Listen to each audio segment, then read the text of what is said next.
Everyone, welcome to my 3 minute chapter series. आज हम बात करेंगे chapter challenges of nation building के बारे में। सो स्टार्ट करते हैं। 1947 में हमें आजादी मिली, पर आजादी के साथ आए 3 सबसे बड़े चैलेंजेस: पार्टीशन का पेन, प्रिंसली स्टेट्स का इंटीग्रेशन और स्टेट्स का नया नक्शा बनाना। सो सबसे पहले समझेंगे पार्टीशन, जिसमें डिस्प्लेसमेंट एंड रिहैबिलिटेशन देखने को मिला। 14-15 अगस्त 1947 दो नए देश बने, इंडिया और पाकिस्तान। पार्टीशन के पीछे थी मुस्लिम लीग की 2 नेशन थ्योरी, जिसमें कहा गया था कि हिंदूज और मुस्लिम 2 अलग कौम हैं। कांग्रेस ने अपोज किया, पर 1940s के पॉलिटिकल टेंशंस और ब्रिटिश रूल ने पाकिस्तान को जन्म दिया। पार्टीशन जो है मेजरली रिलीजियस मेजॉरिटी बेसिस पर हुआ। मुस्लिम मेजॉरिटी एरिया पाकिस्तान बन गया और बाकी इंडिया में रहा। लेकिन पंजाब और बंगाल जैसे प्रोविंसेस को बांटना पड़ा डिस्ट्रिक्ट लेवल पर। इसका रिजल्ट क्या हुआ? 1 करोड़ से ज्यादा लोगों को फोर्स्ड माइग्रेशन करना पड़ा। लाखों लोग रिफ्यूजी कैंप्स में थे। अमृतसर, लाहौर, कोलकाता जैसे सिटीज कम्युनल वायलेंस से जल गए। Women were abducted, raped and even killed by their own families for honour. Partition को लोगों ने कहा डिवीजन ऑफ हार्ट्स। ये था दुनिया का सबसे बड़ा एब्रप्ट और tragic population transfer. Second challenge था इंटीग्रेशन ऑफ प्रिंसली स्टेट्स।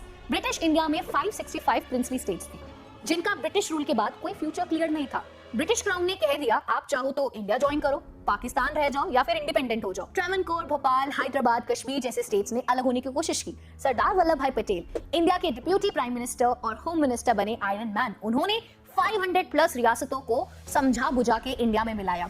अगर हैदराबाद की बात करें तो निजाम ने आजादी चाहिए। रजाकार एक प्राइवेट आर्मी ने वायलेंस फैलाया सितंबर 1948 में, बट इंडियन आर्मी ने मिलिट्री ऑपरेशन करके हैदराबाद को इंडिया के साथ मिला दिया।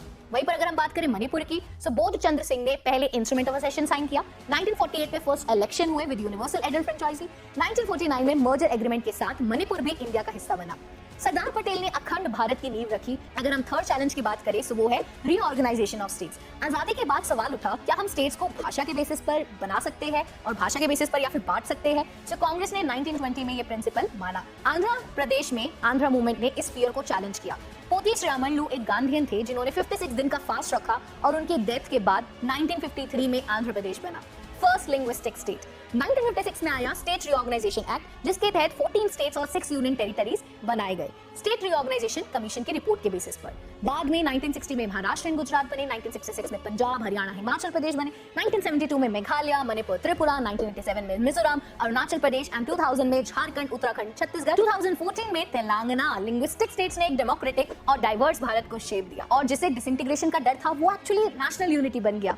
तो दोस्तों 1947 के बाद नए भारत को बनाना था, पार्टीशन का जख्म भरना था और स्टेट्स को नए रूप में दिखाना था। ये था असली नेशन बिल्डिंग। ऐसे ही क्रिस्प और कंसेप्चुअल शॉट्स के लिए चैनल को जरूर सब्सक्राइब करना। मैं हूं आशीष शर्मा, मिलती हूं अगले चैप्टर में।